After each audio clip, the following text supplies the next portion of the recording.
Hello everyone and a very very good evening. कैसे हैं आप सभी लोग? It's good afternoon actually. मेरी सारी ही क्लासेस जो हैं इवनिंग में होती हैं।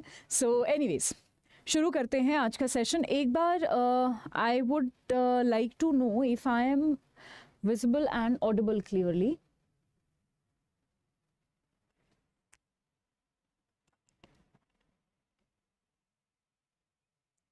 या हाँ जी, चलिए।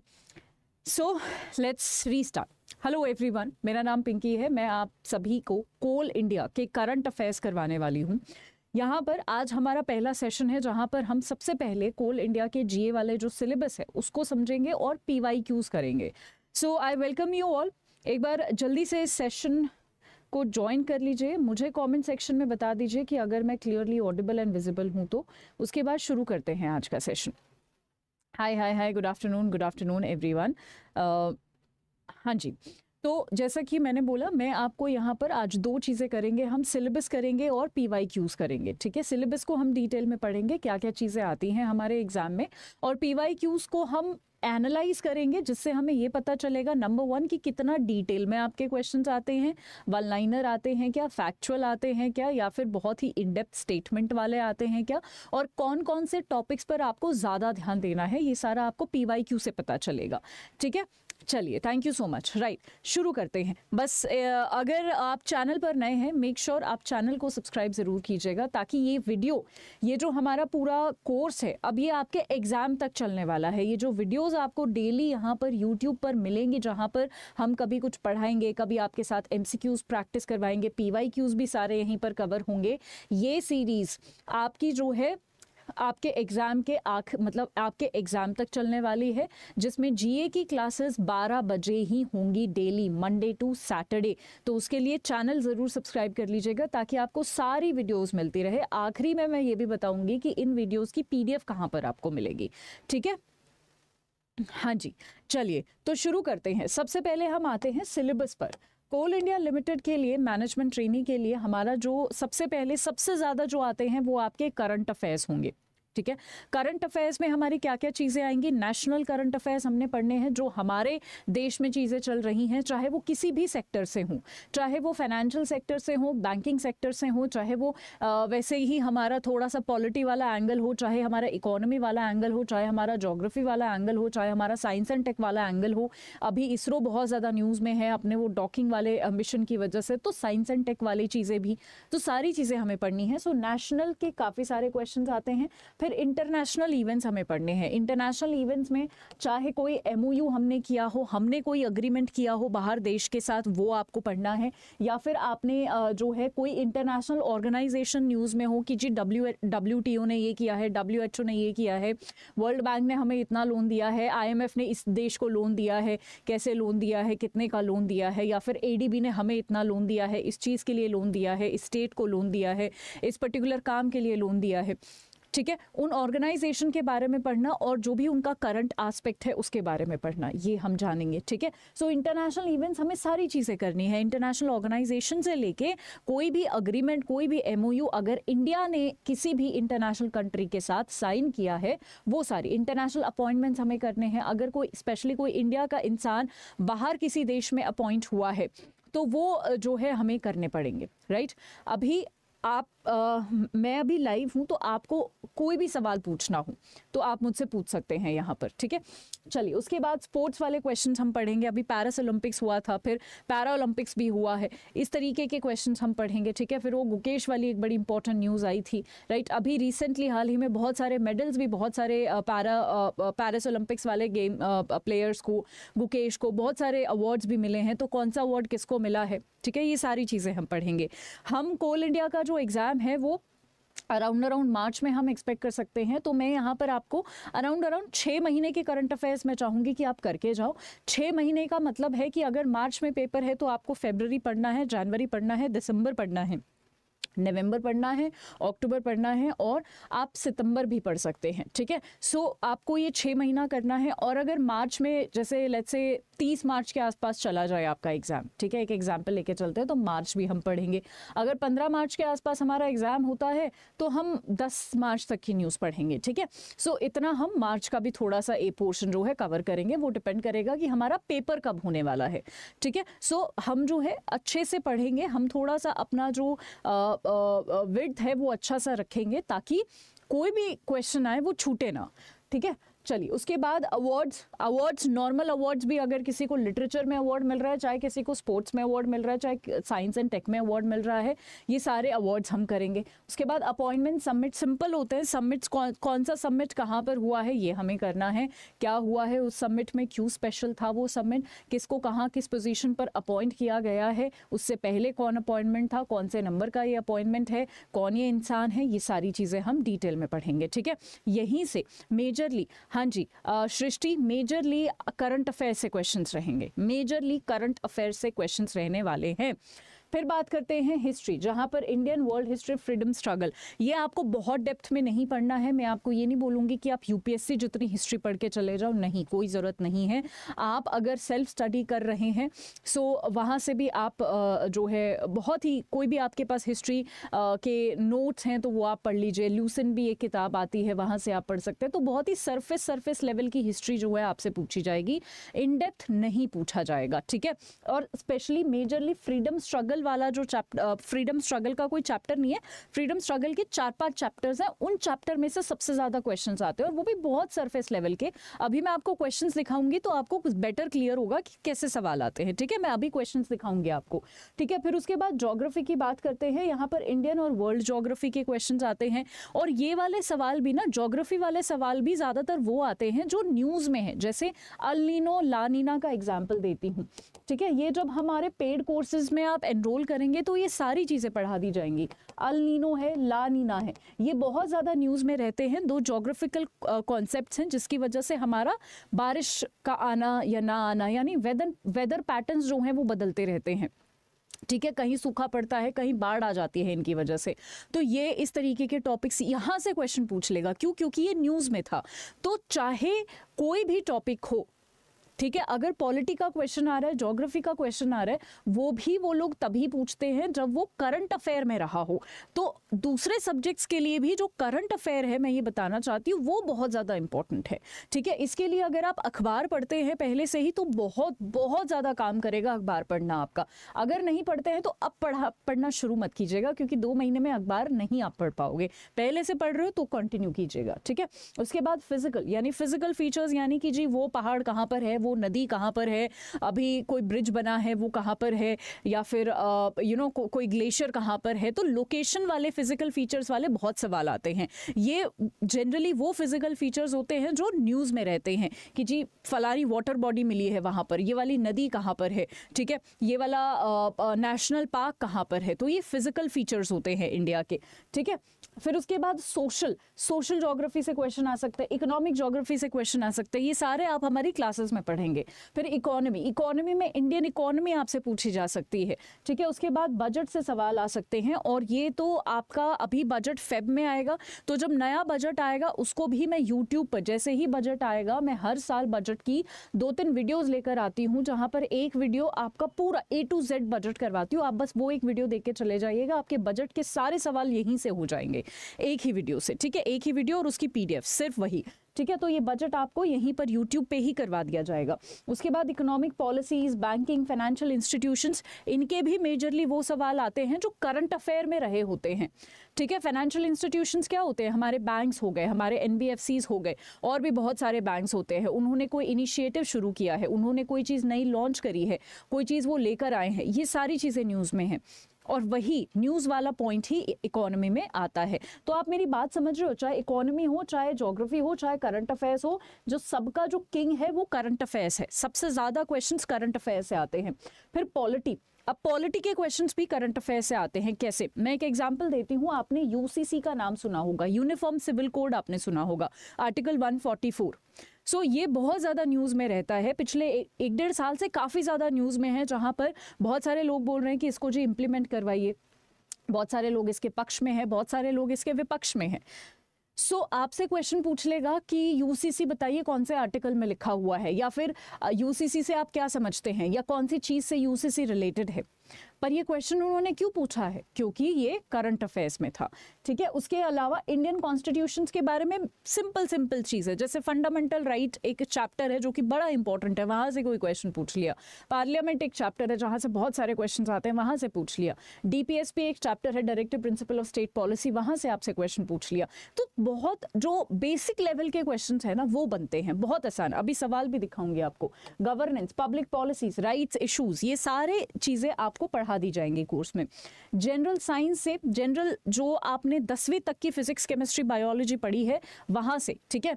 सोडियम से रिलेटेड कोई क्वेश्चन, आज मैं एक क्वेश्चन भी लेकर आई हूं जनरल साइंस से। तो अगर आपने 10वीं तक की जनरल साइंस अच्छे से पढ़ी है तो ये वाले क्वेश्चन आपके हो जाएंगे।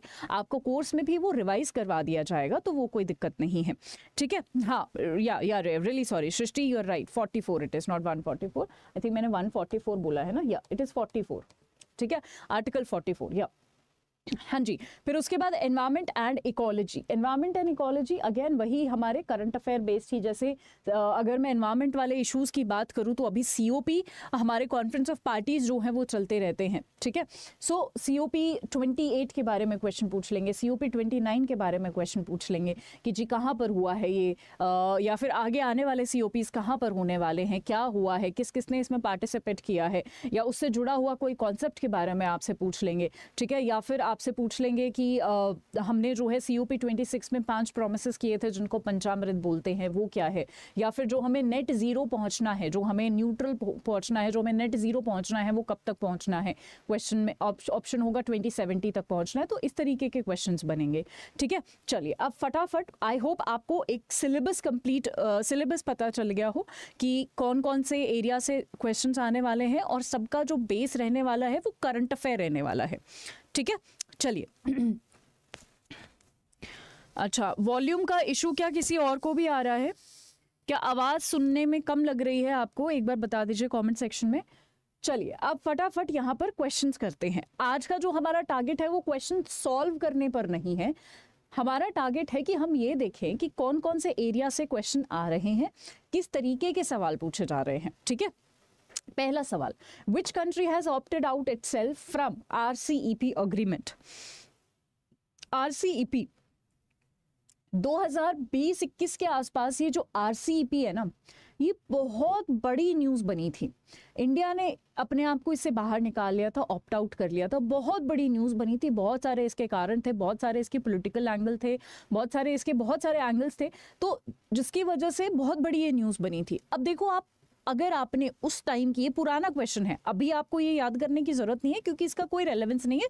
अब RCEP बिल्कुल भी न्यूज़ में नहीं है, पर लेट्स से फॉर एग्जांपल अभी RCEP नहीं है, बट अब अभी ब्रिक्स न्यूज़ में है, मान लो अभी आसियान न्यूज़ में है, अभी ओपेक न्यूज़ में है, तो आपको इनके बारे में, इन ऑर्गेनाइजेशंस के बारे में पढ़ना है कि क्या है ये ऑर्गेनाइजेशंस, कौन कौन से इसके मेंबर्स हैं। सिंपल क्वेश्चन आया है, देखो सिंपल सवाल आया है। अनिल जी मैंने क्वेश्चन बता दिया है, आपका आंसर मैं ऑलरेडी कर चुकी हूँ। सिंपल सवाल आया है कि कौन सी कंट्री ने RCEP से अपने आप को बाहर किया है। इंडिया ने बाहर किया था तब, ठीक है, और ये इसीलिए बहुत ज़्यादा न्यूज़ में था। तो सिंपल क्वेश्चन आया, इससे मुझे क्या क्लैरिटी हुई कि कोई भी कॉन्सेप्ट बेस्ड क्वेश्चंस नहीं आ रहे हैं, ना कोई बड़ी बड़ी स्टेटमेंट बेस्ड क्वेश्चंस आ रहे हैं, ठीक है, कोई भी स्टेटमेंट बेस्ड क्वेश्चंस नहीं है, कोई भी लेंदी क्वेश्चंस नहीं आ रहे हैं, ठीक है, सिर्फ और सिर्फ फैक्चुअल क्वेश्चंस आ रहे हैं। तो यानी अगर आपने थोड़ा बहुत भी करंट अफेयर ऊपर ऊपर से देखा होगा तो आप क्वेश्चन सॉल्व कर पाओगे, ठीक है। चलो अगला सवाल देखते हैं। अगला सवाल है, सबसे पहले अब यहाँ से एरियाज भी लिखते जाएंगे। ये जो एरिया पड़ेगा ये हमारा इंटरनेशनल या फिर नेशनल और इंटरनेशनल करंट अफेयर्स का पार्ट है ये, क्योंकि इंटरनेशनल, क्योंकि RCEP एक इंटरनेशनल जो है ग्रुप है, इसीलिए इंटरनेशनल करंट अफेयर्स, और हमने बाहर ऑप्ट आउट किया था, इससे बाहर हम निकले थे, तो ये नेशनल इंटरनेशनल का जो है पार्ट है। दूसरे क्वेश्चन पर आते हैं, zamindari association establish in India. Zamindari system था हमारे देश में एक, ये हिस्ट्री का क्वेश्चन है, ठीक है, ये हिस्ट्री का एक सवाल है, इसीलिए इसीलिए आपसे सिर्फ ईयर पूछा गया है, कोई करंट से ज़्यादा रिलेटेड नहीं है ये, ठीक है। सो ज़मींदारी, अब कोई चीज़ हिस्ट्री में जब आप पढ़ोगे, हिस्ट्री जब आप पढ़ोगे तो आपको कुछ ईयर्स याद करने पड़ेंगे, कुछ इंपॉर्टेंट चीज़ों के, कि जी कोई मूवमेंट कब शुरू हुई है, बता दीजिए सिविल ऑबिडेंस कब शुरू हुआ था, क्विट इंडिया मूवमेंट कब शुरू हुआ था, ठीक है, या फिर खेड़ा सत्याग्रह कब शुरू हुआ था, या फिर चंपारण सत्याग्रह कब शुरू हुआ था, इंडिगो मूवमेंट क्या है, सॉल्ट मार्च क्या था। तो आपसे ईयर पूछा जाएगा या फिर इनके बारे में कोई एक दो चीज़ पूछी जा सकती है, ठीक है। सो बहुत सिंपल सवाल आएंगे, ठीक है, एक हिस्ट्री का क्वेश्चन। अगला सवाल हम देखते हैं, हमारा नेशनल करंट अफेयर का क्वेश्चन है ये। When was NITI Aayog formed, NITI Aayog कब बना था। अब ये बड़ा आसान सा सवाल है। सबसे पहले तो नीति आयोग हम सबने सुना होगा, आपको हर एक चीज़ की फुल फॉर्म भी याद करनी है और उसका फॉर्मेशन ईयर भी याद करना है। देखो अगर यहाँ पर कॉम्प्लिकेटेड बनाना होता ना उनको क्वेश्चन, तो वो बना सकते थे, वो ये पूछ सकते थे नीति आयोग में बताइए कितने मेंबर्स हैं, या उन मेंबर्स के नाम पूछ सकते थे, या फिर आपसे पूछ सकते थे नीति आयोग करता क्या है, आपको ऑप्शन दे सकते थे, उसमें कंफ्यूज कर सकते थे, ठीक है। पर उन्होंने ऐसा कुछ नहीं किया, उन्होंने बड़ा सिंपल सा सवाल पूछा है कि नीति आयोग बता दो बना कब था, बस उतना ही, उससे ज़्यादा उन्होंने कुछ नहीं पूछा। हम सबको पता है प्लानिंग कमीशन था पहले, फिर मोदी सरकार आई, उन्होंने प्लानिंग कमीशन हटाया कि जी एक कोई नई बॉडी लेकर आते हैं, 2015 में वो नीति आयोग लेकर आए थे। सिंपल सवाल है। अगर आपने थोड़ा सा भी करंट अफेयर्स आप कहीं पर भी पढ़ते हो, चाहे आप अखबार से पढ़ते हो या कहीं कोई डीडी न्यूज़ सुनते हो, डेली कोई न्यूज़ सुन रहे हो, तो इतनी ये बेसिक इन्फॉर्मेशन आपको पता है, या फिर हमारे कोर्स में आप ये कर लेंगे, ठीक है। चलिए अगला सवाल, विच of the following gas is used for making soda water. ये साइंस जनरल साइंस का सवाल है, ठीक है। इस तरीके के सवाल हमने स्कूल में पढ़े थे। अगेन 10th तक हमने ये सारी चीज़ें पढ़ी हैं कि सोडा वाटर बनाने में हम कौन सी गैस का यूज़ करते हैं, नाइट्रोजन, हीलियम, हाइड्रोजन या कार्बन डाइऑक्साइड, ठीक है। इस तरीके की चीज़ें जो हैं आपको कोर्स में करवा दी जाएंगी, ठीक है। चलिए हाँ, ये बहुत अच्छी बात है इस बैच की, मतलब इन स्टूडेंट्स की, जो मुझे लग रही है कि आप एक दूसरे की खुद ही कमेंट सेक्शन में हेल्प कर रहे हो, so very good, keep it up. चलिए आगे, अगला सवाल, RBI has increase the household income limit for borrowers of NBFC micro finance institution from 1 lakh to how much for the rural areas. यानी उस टाइम पे 2020 के आसपास आरबीआई ने जो है यहाँ पर लिमिट इंक्रीज करी थी बोरोवर्स के लिए of non banking financial institutions micro finance NBFCs MFI, ठीक है, 1 लाख से बढ़ा के कितनी करी थी रूरल एरियाज के लिए। तो इस तरीके के क्वेश्चंस आरबीआई हो गया, जनरली आरबीआई ही करता है, आरबीआई हो गया। आरबीआई क्या करता है, बहुत सारी चीज़ों की लिमिट्स इंक्रीज करता है, ठीक है। लेट्स से आरबीआई ने जी कोई 1 लाख की लिमिट थी वो 5 लाख पे इंक्रीज कर दी, या फिर यूपीआई की कोई लिमिट थी जो 1 लाख से बढ़ा के 5 लाख हमने कर दी, या फिर आप सुनते होंगे यूपीआई लाइट की लिमिट इंक्रीज हो गई, यूपीआई 1 to 3 पे की जो लिमिट है वो इंक्रीज हो गई, कि कोई चीज़ 5,000 से 10,000 बढ़ गई, कोई 10,000 से 20,000 बढ़ गई। इस तरीके की लिमिट्स इंक्रीज होती रहती हैं। ये आप कहीं से भी करंट अफेयर नॉर्मली पढ़ोगे, वहाँ से आपके जो है आसानी से ये सारे करंट अफेयर्स कवर हो जाएंगे। बट क्वेश्चन देखो आप, कितना सिंपल सा सवाल है, ठीक है, कि जी इतने से इतने रुपए बढ़ गए हैं बस, ठीक है। यहाँ पर ये आंसर था, बट आंसर से अभी हमें लेना देना नहीं है कुछ, क्योंकि बहुत पुराने क्वेश्चंस है, ये क्वेश्चंस रिपीट नहीं होने वाले हैं। बट टाइप ऑफ क्वेश्चंस देख लो, इस बार हो सकता है ये वाला क्वेश्चन पूछा, इस बार हो सकता है ये पूछ ले यूपीआई लाइट की हाल ही में जो है लिमिट इंक्रीज हुई है वो कितनी हो गई है, जी बता दीजिए, ठीक है। सिंपल सवाल आएंगे, ठीक है। चलिए आगे बात करते हैं। अगला सवाल है, art of cultivation of forest trees is called, forest trees यानी फॉरेस्ट वाले जो हम पेड़ लगाते हैं, उस पेड़ लगाने को हम क्या कहते हैं। अगेन थोड़ा सा भी अगर आपने कॉमन सेंस यूज किया होगा तो देखो, हॉर्टिकल्चर तो कहते नहीं, ठीक है, वहाँ पर तो हम फ्रूट सब्जियाँ ये सारी चीज़ें लगाते हैं। सेरीकल्चर में भी नहीं कहते, विनीकल्चर भी नहीं कहते। कई बार क्या होता है, जब हमें सही जवाब नहीं आ रहा होता तो हम गलत जवाबों को पहले एलिमिनेट करते हैं। ये मैं अपने सेशन में आपको सिखाने वाली हूँ कि कैसे अगर सही जवाब ना आए तो कोई बात नहीं, गलत जवाबों को एलिमिनेट करेंगे और उसके बाद सही जवाब पे कैसे पहुँचते हैं ये मैं आपको सिखाऊंगी, क्योंकि फाइनल पेपर में भी आप कन्फ्यूज़ हो जाओगे कि मेरे को पता तो था बट कुछ कंफ्यूजन हो रहा है, मुझे क्लैरिटी के साथ नहीं पता कौन सा जवाब है। ऐसा होता है सबके साथ, तो वो हम क्लास में प्रैक्टिस करेंगे कि वो क्लैरिटी कैसे लानी है, एलिमिनेट कैसे करना है, ठीक है, और एलिमिनेट कर करके एक सही जवाब पर कैसे पहुंचना है, ठीक है। है ना। ये वाली क्लासेस फ्री ऑफ कॉस्ट ही है, ये वाली क्लासेस आपकी फ्री ऑफ कॉस्ट है, फ्री वाली क्लासेस है, इनकी पीडीएफ भी दी जाएगी आपको।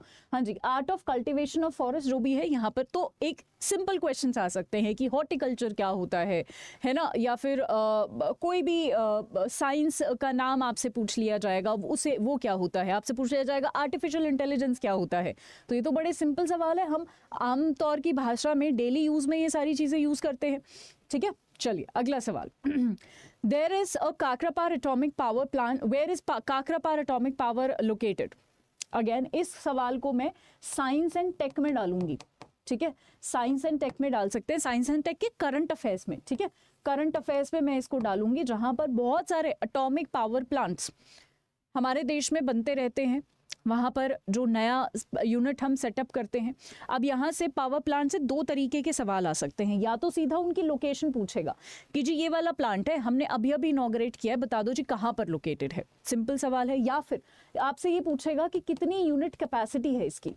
ठीक है, कोई हमने पावर प्लांट है जहाँ पर बिजली बनाने के लिए कोई पावर प्लांट खुला है, कोई हमने न्यूक्लियर के लिए पावर प्लांट बनाया है। ठीक है, उसकी क्या कैपेसिटी है, कितनी कैपेसिटी हम बिजली की यूनिट्स वहाँ पर प्रोड्यूस करेंगे। तो कैपेसिटी वाले एक क्वेश्चन आपसे पूछा जाता है, जहां पर आपको यूनिट याद करनी पड़ेगी। तो या तो यूनिट, गुजरात की स्पेलिंग सॉरी, या तो यूनिट या फिर यहाँ पर स्टेट का नाम, मतलब लोकेशन के नाम का नाम। इससे अलावा कुछ भी नहीं आपसे पूछा जाता है। और ये कहाँ से पढ़ोगे, करंट अफेयर्स में। आपके 6 महीने के करंट अफेयर्स हमें करने हैं, उसमें ये सारी चीजें कवर हो जाएंगी। ठीक है, चलो अगला सवाल। With which of the following crop production yellow revolution is related. आसान सवाल है। अब वाइट रेवोल्यूशन है तो मिल्क से रिलेट कर दो। ठीक है, येलो है तो किससे करोगे, गोल्डन है तो जूट से हमने किया था, है ना। सो आप, सिंपल सवाल है ये, सिंपल। मैंने ये आई थिंक ये स्कूल में हमने पढ़ा था, येलो रेवोल्यूशन क्या है, ग्रीन रेवोल्यूशन क्या है, वाइट रेवोल्यूशन क्या है, गोल्डन रेवोल्यूशन क्या है, ये हमने स्कूल में पढ़े थे। तो स्कूल वाले क्वेश्चंस भी यहाँ पर आ रहे हैं। तो आप देख रहे हो, वन लाइनर सिंपल सवाल आएंगे। ठीक है, राइट, चलिए आगे पढ़ते हैं। अगला सवाल है, Baiju Dharmajan is famous for which of the musical instrument. यहाँ पर म्यूजिकल इंस्ट्रूमेंट, ये म्यूजिकल इंस्ट्रूमेंट भी कहीं ना कहीं करंट अफेयर में रहा होगा, इसीलिए ये सवाल पूछा गया है। ठीक है, सो आपसे पर्सनालिटी बेस्ड क्वेश्चंस पूछे जा सकते हैं। कैसे, इस तरीके के सवालों को हम कहते हैं personality based questions. Personality based सवाल, जिसमें आपको एक पर्सन का नाम दे दिया जाएगा। दो तरीके के क्वेश्चन बनते हैं।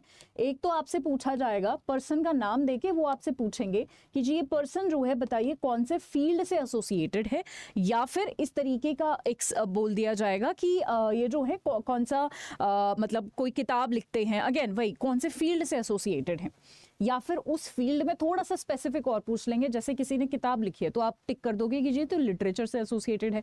अब थोड़ा और अंदर जाके सवाल पूछ लेंगे कि बताइए इसने कौन सी किताब लिखी है, या फिर आपने टिक कर दिया म्यूजिकल इंस्ट्रूमेंट, बट और अंदर जाके पूछेंगे कि कौन सा म्यूजिकल इंस्ट्रूमेंट बजाते थे। ठीक है, तो पर्सनालिटी वाले, कोई भी पर्सनालिटी अगर न्यूज़ में है, जैसे मनमोहन सिंह जी की अभी डेथ हुई है, ठीक है, तो मनमोहन सिंह जी के बारे में पूछा जा सकता है। उन्होंने जो भी काम किए हैं, वो आरबीआई के गवर्नर थे, वो पूछा जा सकता है। ठीक है, वो हमारे फाइनेंस मिनिस्टर थे, वो पूछा जा सकता है। वो कब से कब तक हमारे प्रधानमंत्री रहे हैं, वो पूछा जा सकता है। उन्होंने क्या क्या वो रिफॉर्म्स लेकर आए हैं, वो एमजी नरेगा जो है हमारे लिए एमजी नरेगा लेकर आए वो, ठीक है, हमारे लिए वो आरटीआई एक्ट लेकर आए। तो बहुत सारे उन्होंने काम किए हैं, उनके कामों के बारे में पूछा जा सकता है। समझ रहे हो, कोई भी पर्सनालिटी न्यूज़ में है, उनके बारे में हमें थोड़ा सा पढ़ना है। तो ये चीज़ आपको ध्यान रखनी है। ठीक है, पर्सनालिटी बेस्ड सवाल पूछे जाएंगे।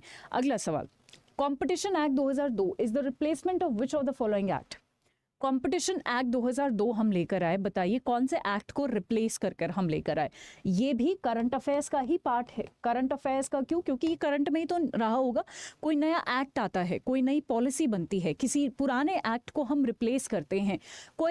कभी कभी तो ऐसा भी होता है कि एक्ट सेम है, बट उसके अंदर के जो क्लॉजेस हैं, उसके अंदर के जो स्टेटमेंट्स हैं, उनमें हमने कुछ बदलाव किए हैं। वो क्लॉजेस में क्या क्या चेंजेस किए हैं, वो ये सारा करंट अफेयर है। जैसे अभी बैंकिंग लॉज अमेंडमेंट एक्ट आया, बैंकिंग कानूनों में हमने कुछ संशोधन किए, हमने कुछ बदलाव किए। अब वो क्या क्या संशोधन थे, कौन से बैंकिंग एक्ट में हमने क्या बदलाव किया है, वो 4-5 संशोधन आपको पढ़ने पड़ेंगे। वहीं से सिंपल सवाल आएगा कि बता दीजिए कौन से एक्ट में हमने क्या संशोधन किया है। बहुत सिंपल है वो, ठीक है। जैसे हमने एक नॉमिनी में संशोधन किया था कि अब एक नॉमिनी की जगह अगर आप जब बैंक में खाता खुलवाते हो तो 4 नॉमिनी जो है वो आप अपॉइंट कर सकते हो, मतलब नॉमिनेट कर सकते हो। सो इस तरीके के छोटे छोटे बदलाव इस बार किए गए हैं। उन्हीं बदलावों में से आपका क्वेश्चन आ जाएगा। कुछ भी डिटेल में आपसे नहीं पूछेंगे, सरफेस लेवल पर आपको पढ़ना है, 6 महीने के करंट अफेयर्स पढ़ने हैं। तो आई होप आज के सेशन से आपको काफ़ी क्लैरिटी मिली होगी। सबसे पहले ये पता चला होगा कि आपका सिलेबस क्या है, दूसरा कहाँ से क्वेश्चंस आते हैं। सबसे ज़्यादा सवाल आएंगे करंट अफेयर्स पे। ज्योग्राफी का क्वेश्चन भी करंट अफेयर्स से रिलेट करके आएगा, इकोनॉमी का भी करंट अफेयर्स है, पॉलिटी का भी करंट अफेयर्स है। यानी करंट अफेयर्स सबसे इंपॉर्टेंट है। करंट अफेयर्स 6 महीने के आपको पढ़ने हैं। अगर आप ये बोलो कि मैम टाइम कम है, हम ऑलरेडी दूसरे एग्जाम की तैयारी कर रहे हैं, क्या 6 महीने से कम हो सकता है, तो मैं बोलूँगी 4 महीने के तो 100% पढ़ने हैं, ठीक है। 4 महीने कौन से, आपको जनवरी फरवरी पढ़ना है, दिसंबर नवंबर पढ़ना है, ठीक है। ये 4 महीने आपको पढ़ने ही पढ़ने हैं। और ज़्यादा रिस्क मैं आपको नहीं लेने दूंगी कि एकदम 2 महीने के पढ़ लो, तो ऐसा तो मैं आपको बिल्कुल नहीं सजेस्ट करूंगी। 4 महीने मिनिमम आपको पढ़ना है, ठीक है।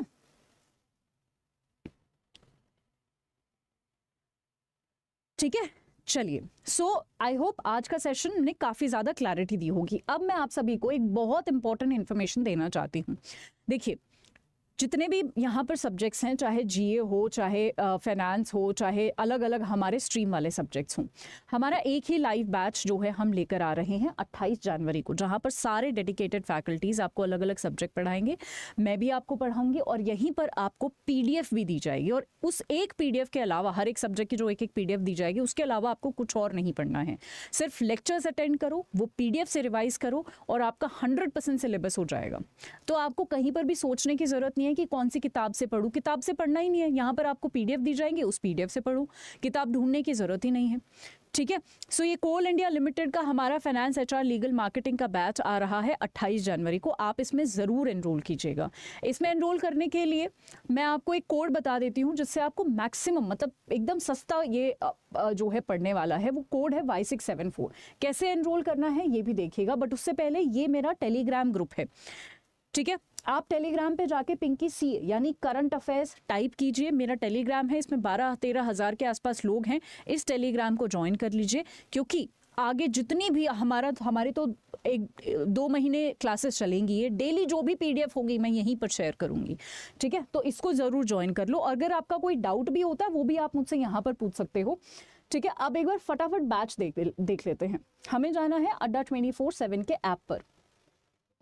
ऐप अगर आपके पास नहीं है तो प्ले स्टोर से जाके अभी उसको डाउनलोड कर लीजिए, ठीक है। उसके बाद यहाँ पर सेलेक्ट योर एग्जाम में रेगुलेटरी बॉडी सेलेक्ट करना है। उसके बाद आपको यहाँ पर कोल इंडिया दिखेगा। कोल इंडिया में ये आपको एक बैच दिखेगा, इस पर क्लिक करेंगे, ठीक है। यहाँ पर आपको देखने को मिलेगा क्या क्या इसमें जो है, यहाँ पर आपको क्या क्या मिल रहा है। जैसे लाइव सेशंस मिलेंगे, उसी की रिकॉर्डिंग भी दे देंगे। जैसे मान लीजिए अगर आप किसी दिन लाइव सेशन ना देख पाए तो आप रिकॉर्डिंग देख लो, ठीक है, ठीक है जी, राइट जी। यहाँ पर एचआर का है कोर्स, ठीक है। सो कौन कौन से कोर्सेज हैं ये हमने जो है ऊपर मेंशन भी कर दिया है, ठीक है। 28 तारीख से इसकी क्लासेस शुरू होंगी। ये आपके सारे फैकल्टीज़ हैं, जैसे मैं यहाँ पर हूँ, आप हमारे बारे में जो है यहाँ पर देख सकते हैं, ठीक है। सो ये आपको जो है याद रखना है, ठीक है। अब यहाँ पर कैसे इसको एनरोल करेंगे, बाय नाउ पर क्लिक करेंगे। यहाँ पर एक ये याद रखिएगा, एक स्पेशल कोड हम डालेंगे, वो कोड है Y674, जिससे आपको मैं अभी दिखाती हूँ कितना डिस्काउंट मिलेगा। Y674 अप्लाई किया, और ये जो पूरा कोर्स है ये आपको 2299 में पड़ेगा। इसमें भी 1% कम हो जाएगा जब आप ऐप से एनरोल करेंगे तो, ठीक है। सो ये पूरा कोर्स आपको सारे सब्जेक्ट्स पीडीएफ, इनफैक्ट मैं तो अपनी क्लास में आपको मॉक पेपर्स भी प्रैक्टिस करवाऊंगी, ठीक है। तो ये भी आपको टेंशन नहीं है कि मैम टेस्ट कहाँ से लगाने हैं। मैं आपको क्लास में ही लाइव टेस्ट प्रैक्टिस करवाऊंगी खुद, जिसमें मैं आपको एलिमिनेशन टेक्निक की एलिमिनेट कैसे करते हैं, सही जवाब पर कैसे पहुँचते हैं, बहुत सारे ट्रिक्स होते हैं सही जवाब पर पहुँचने के, वो सारे ट्रिक्स आपको करवाने वाली हूँ, ठीक है। तो ये सारी चीज़ें आपको यहीं पर मिलेंगी। सो डीले मत कीजिए, इसका प्राइस राइज कभी भी हो सकता है। तो मैं कहूँगी ये लोवेस्ट प्राइस है, इससे जो है प्राइस बढ़ेगा ही जैसे जैसे और दिन जो है आगे जाएंगे। तो मैं कहूँगी इसमें अभी आप एनरोल कर लीजिए, ताकि हमारे साथ लाइव क्लासेस जो हैं आप अटेंड कर सकें, ठीक है। चलिए, तो फिर आज के लिए इतना ही। Thank you so much everyone. मैं अपने टेलीग्राम पर आपकी ये PDF शेयर कर दूंगी। Bye bye, have a nice day. कल मिलते हैं।